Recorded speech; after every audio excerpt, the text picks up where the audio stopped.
Okay guys, I keep having cards being full, so I hope this one doesn't be full. I'm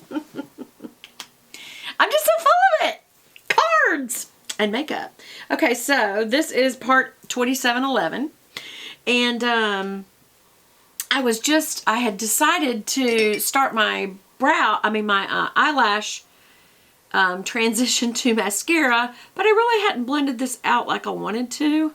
I do want to make sure that this is blended and that I didn't lose my purple tone, and I don't think I have. I think the purple tone is still there, and then we put that kind of honeymoon tone on top of it, and then I have a liner that was pretty heavy in the first place, but I'm thinking if you wanted to, like if you were going out or something, you may want to go back and like strengthen that liner. Mine's on there pretty heavy, but it's just that the it'd probably be a more finished look if I'd done the liner last.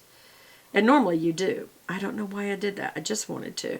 Okay, so again, I'm using my Chanel eyeliner, and when you put your the metal band on your lid, it will naturally pop up those lashes, and that's when you just grab them. You grab those lashes. And so I'm doing my L shape right now. I'm going to let it go just a little bit, and now curl it backward towards my eye socket, and that gives me my C shape. So you're actually curling by the way that you bend the lash.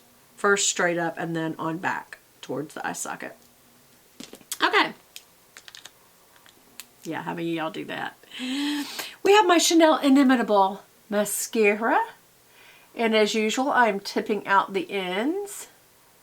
On the very outside end, I go down a little and then I tip back in. And then remember, when we get to the inner corner, what do? We push that little lash towards the nose. And then we come up, make sure we're loading the lashes with lots of mascara. And because this is a first pass, the main thing is to get it nice and loaded but separated.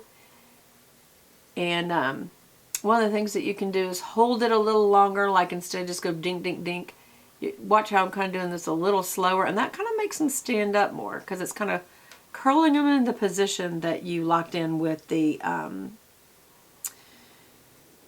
actual curler. All right, and then we're just going to go back and forth at the root of the lower lash and then down, or even out, because you're going to go back, but you want to get that root real good.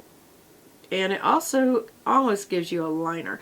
If you did it real hard, you can hit that. It hits the skin is what happens. And so it gives you a little bit of a liner look, if you like that, which I do. Then you can come back and tip out the ends so that you get a more lashy look out of it. Okay, so again, I'm tipping out the ends, making sure they're nice coverage so we can comb through them. Over here on the end, see how I'm going down on that little end piece? But then I come right behind that and curl it out, up to make sure that I get it nicely coated, and then out. And then we're going up here, and again I'm going a little slower because it kind of sets the lash. Instead of just hitting it, I'm kind of hitting it and holding it up because that's the way I want it to go. And then when I get to the inner part, I'm kind of going towards the nose. Again with the tip of the wand. And then I can use the rest of the wand. And I just got my bangs. Okay, and then we're going over here. Again, the back and forth motion, and down, back and forth, down, back and forth, down. Okay, so that's first coat. Now I'm going to not go in and out, swirl around to get what's inside the chamber, the well, the tube. And I've decided, because I had a little bit right there, I'm going to go ahead and tip out the lower lashes right now. And when you do tip them, you also use the tip of the mascara wand straight down.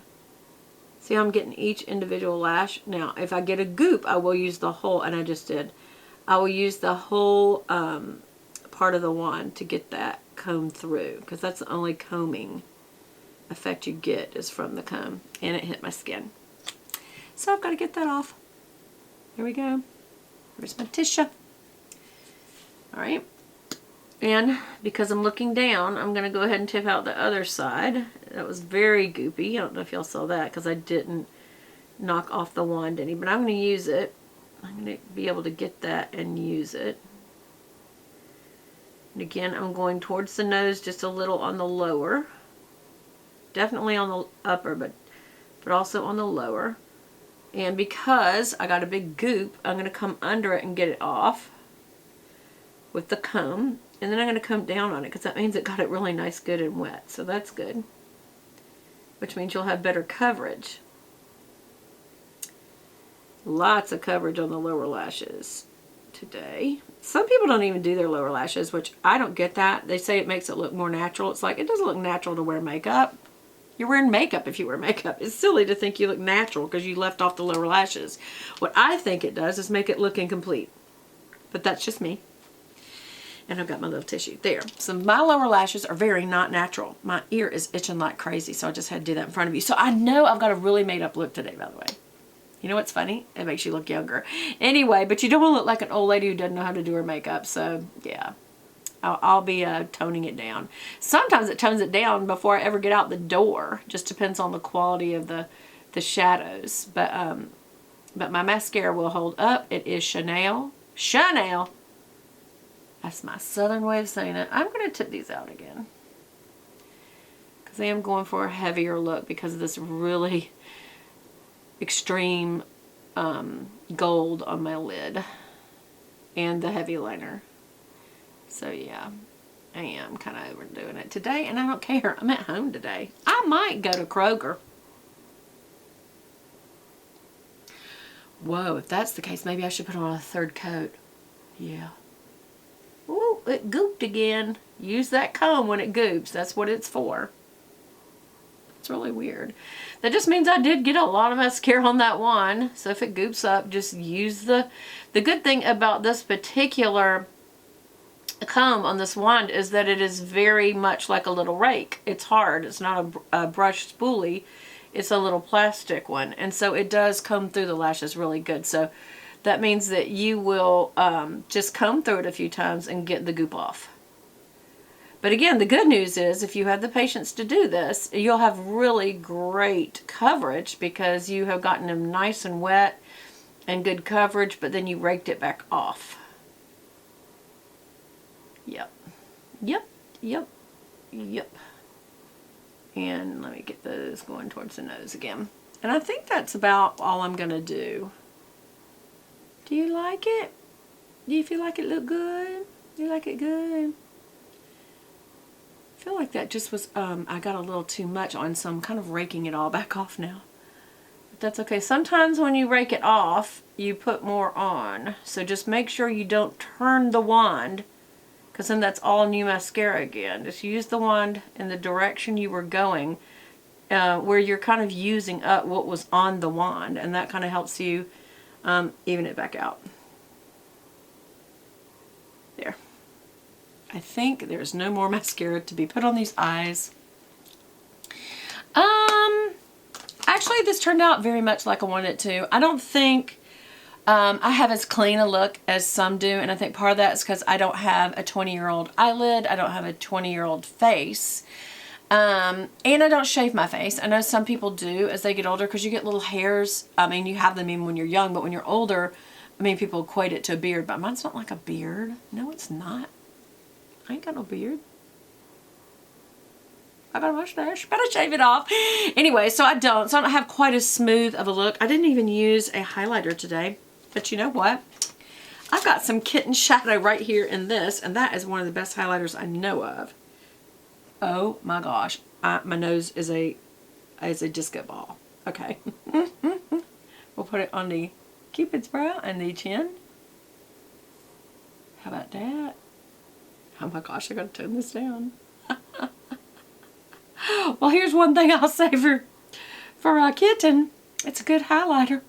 And we'll put some right here. Right at the top of the cheek. And here. Hey, I think it looks good. What do y'all think? Well, y'all are just being nice. Hey, but you know what? We have fun playing in makeup. Boy, can you tell I played in makeup today. Between my heavy lip, which needs a lip gloss. It needs lip gloss. What do I got? Ooh, I have my Chanel in here. Chanel. This is number 154. And so I don't know what a color it would be, but it's clear to me. It's clear to me. It's clear, in my opinion. It may have a hint of a blue undertone, which is perfect for the look we have today. Now I'm really shiny.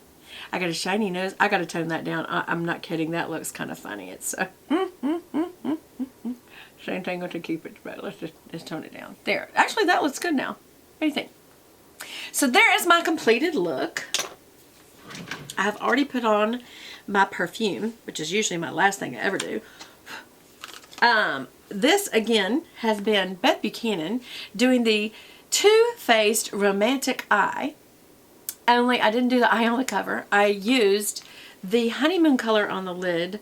I used a combination of First Dance and Ever After in the crease. And I blended it out initially with Kiss the Bride because I thought this was a pinker pink. This is almost a white paint highlight. And it kind of took away from the color that we kept having to add back.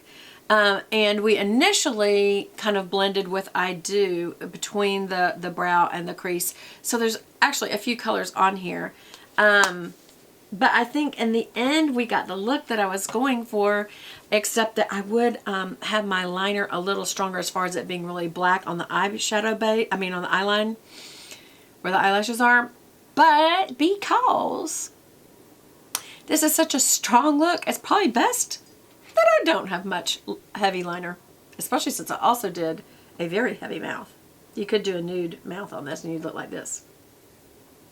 Or this.